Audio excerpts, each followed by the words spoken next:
Thank you, and thank you for coming out on this, what we call a special night for us, since this is our retirement concert.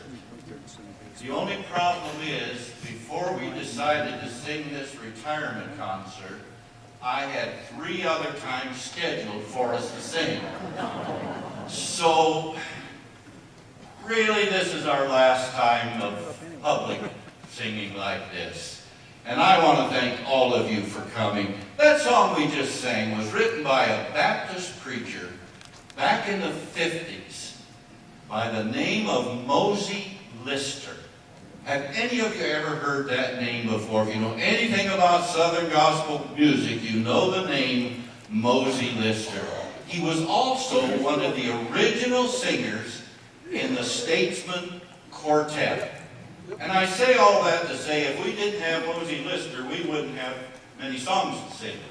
Because we've just kind of specialized in 50s Southern gospel music. Because the places we have sung have been people of our age. You understand that, don't you? And they like old songs. The only problem is, when we start talking about old songs, 50s is not old. Just want to make sure you got that straight. 50s is not old. Singing Dominees. We got together for a hymn sing here at Evergreen Commons that I was conducting 10 years ago in January, this coming January. I thought it'd be nice for the hymn sing to have some special music. And I thought, what about a quartet of retired ministers? And I just happened to know there were 3 other guys singing in the Evergreen Chorale that I thought would make up a good quartet. 3 basses and a tenor. Now, how do you make a quartet out of that? Well, 10 years later, we've done fairly well making a quartet out of that. And early this year, we decided that we would conclude this year. 10 years and 300 times to sing. That was our goal. Tonight, we're singing for the 301st time.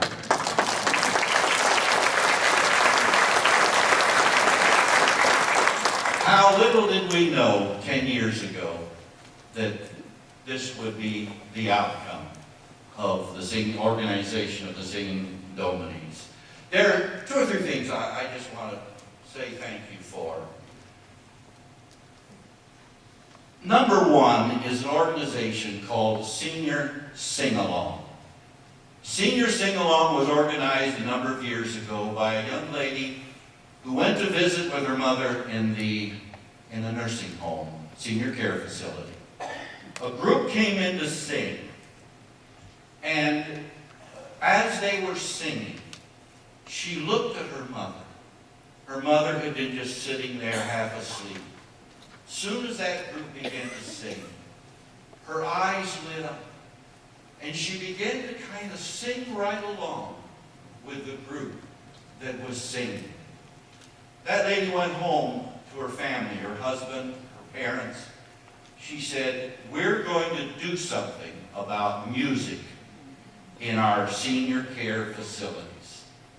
So they organized something called Senior Sing-Along.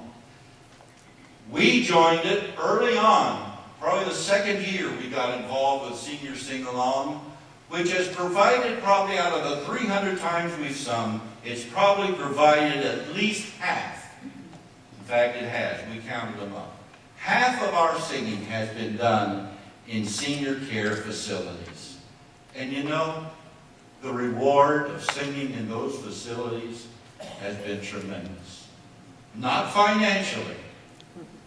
They did pay us enough for gasoline and a cup of coffee. We had hoped that by now we would have a bus.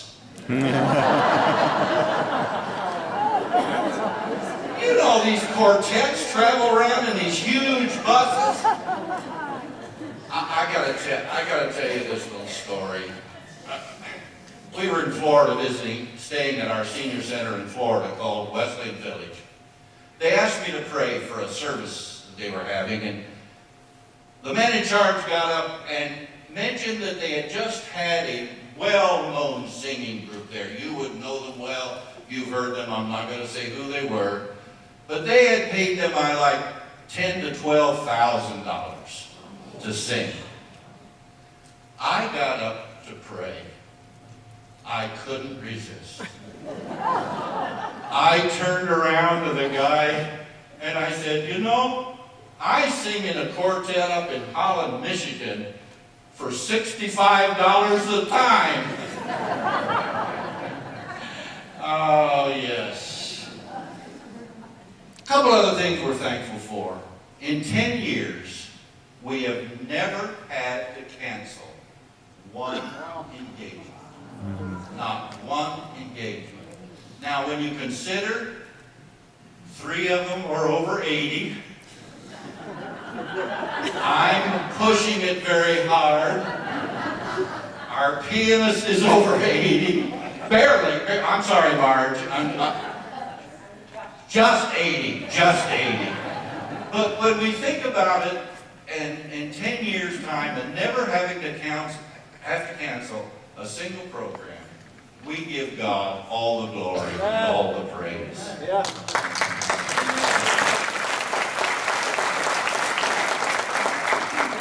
The other thing, and I don't want to sound bragging about this, but we've never had to call anyone and invite ourselves to sing.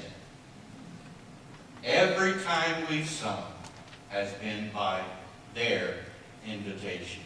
We've sung in senior centers, we've sung in churches, we've sung for birthday parties, we've sung for many, many different things. But if it hadn't have been for this lady right here, we'd have never made it. She was the glue that kept us all together, and we also needed a piano player.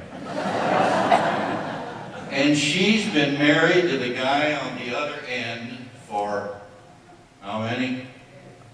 59 years.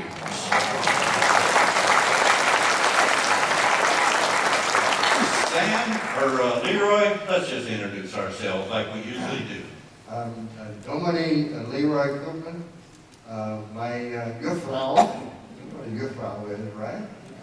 My Juffrau and I served churches in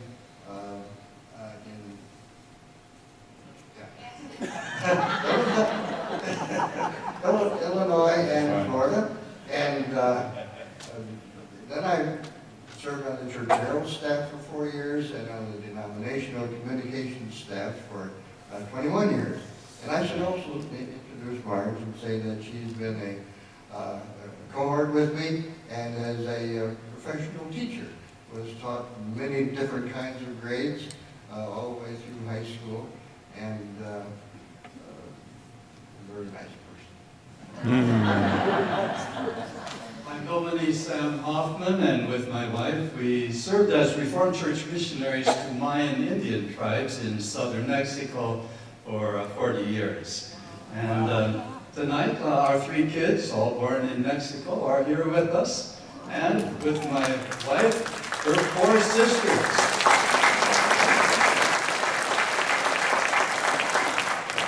I'm Dominee Vern Vanderwerf, and my wife and I have served several churches in the Reformed Church, and the last one was Fremont, Michigan, before moving down here to Holland.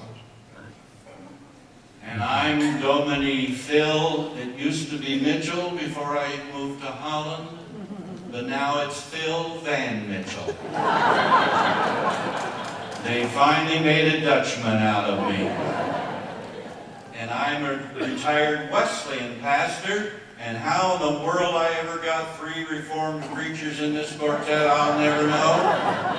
But we've just had a great time. They're still trying to reform me. He's the leaven in our lump. Thank you. My last pastor pastorate was in Grand Rapids, and then I served on the staff here at Evergreen for 13 years, and some of you got acquainted with us, and we got acquainted with you through that, what I called was a ministry, the Primetime Men's Program.